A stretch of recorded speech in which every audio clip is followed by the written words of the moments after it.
Okay, here we go. Another one of my favorite bands of all time, Rush. So this week in history for Rush, they've had two releases, Fly By Night and Moving Pictures. So, Fly By Night was released way back in February 15th, 1975, and Moving Pictures was February 12th, 1981. And these two albums are kind of at the beginning and the end-ish of a certain era. So I'll start at the beginning. Fly By Night, obviously Neil Peart comes into the band and totally changes Rush forever. The sound, the writing, of course, he's handling 99.9% of all the lyric writing at this point, and changed them from basically a blues rock, Led Zeppelin-ish type band to a prog rock band. And this was the beginning of it all, man. And especially when you get into By Tor and the Snow Dog. That song was the beginning of it all. Now, you compare that to everything they've done in the past and everything else on the album. Just that one track, 8 minutes and 37 seconds long, that is the start of it. And from there on out, they've always had a track like that on every album up until Moving Pictures. So skipping over to Moving Pictures for a second. Moving Pictures only has one long song on it, as a lot of the albums did. 10 minutes and 58 second track with The Camera Eye. And that song was the last of the long songs. They had, Clockwork Angels, which was like 7.5 minutes long. But since Camera Eye, nothing over 8 minutes long. Well, nothing over 7.5 minutes long. But, and I miss that, Their epics were epic. And I really miss it. I miss those kind of songs from Rush. After Signals, they made a complete change. But Permanent Waves was kind of the start of it. Then Moving Pictures, then Signals. Those three albums, in my opinion, should really be grouped together as a certain era of Rush. And 2112, along with Hemispheres and Farewell to Kings, are in a certain group that should be together. And then Caress of Steel and Fly By Night are kind of in their own section. The first album is totally off on its own, with millions of reasons why. Totally different sound, different lineup in the band, different writing, etc., etc. So let's move back to Fly By Night. Going down the track listing, opening up with Anthem, which is one of their greatest songs. Down into Best I Can, Beneath, Between, and Behind, which is killer song.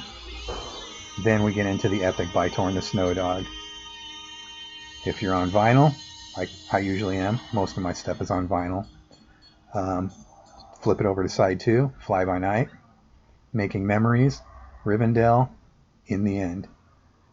Now, obviously, after everything I've said now, you can probably pretty much tell what my favorite track off the album is, By Tor and the Snow Dog. However, so many great songs on the album. Anthem is great. Beneath, Between, and Behind is great.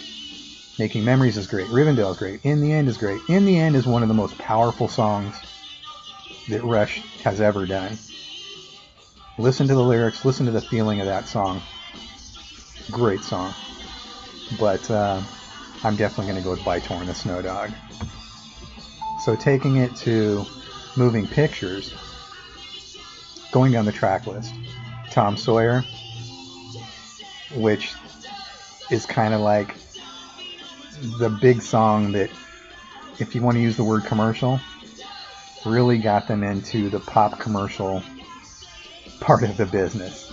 You know, the previous album, Permanent Waves, they kind of did it with Spirit of the Radio, but Tom Sawyer's the one that literally started it all into a whole different era of getting radio airplay and a whole new crowd coming in.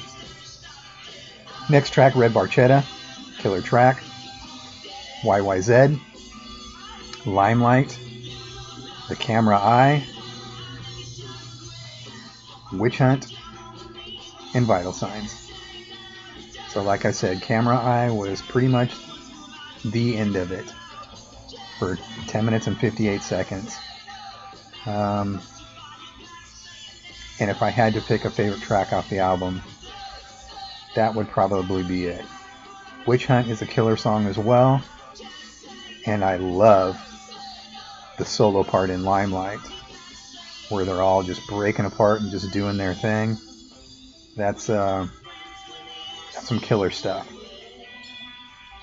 But you know, it was a different time for Rush.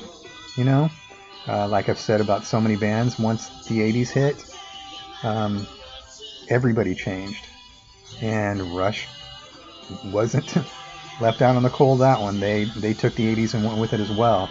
They had a lot of their new wave influences kick in, a lot of keyboards and a lot of poppy, shorter written songs, radio friendly songs, and that really took effect after Signals. But it really kind of started with Permanent Waves, into Moving Pictures, and then Signals, and from there on out, Grace Under Pressure, all that stuff, everything forward. But anyways, two great albums released this week in rock history.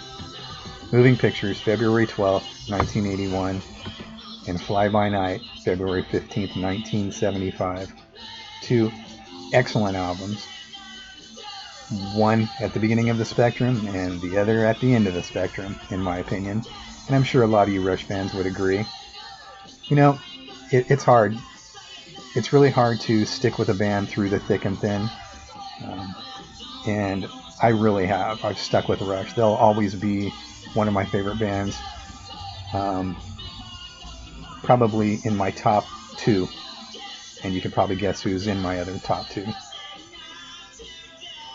But I have to say, and I have to admit, that after Signals, I really took them from this level down to this level. Great band, but they just didn't stick to their guns the way they did when they got threatened with the whole 2112 thing. And that's for another story if you don't know about it. We'll talk about that in some other video. But thanks again for tuning in to another video. Hope you enjoyed it. Click back, click around, check out some of the other videos I've got going. Make sure you hit the like button. Make sure you hit the subscribe button. And tell your friends. And I hope to see from you all again, hear from you all again. Post in comments. Let me know what you'd like to hear. And we'll check you next time. Till then, rock on.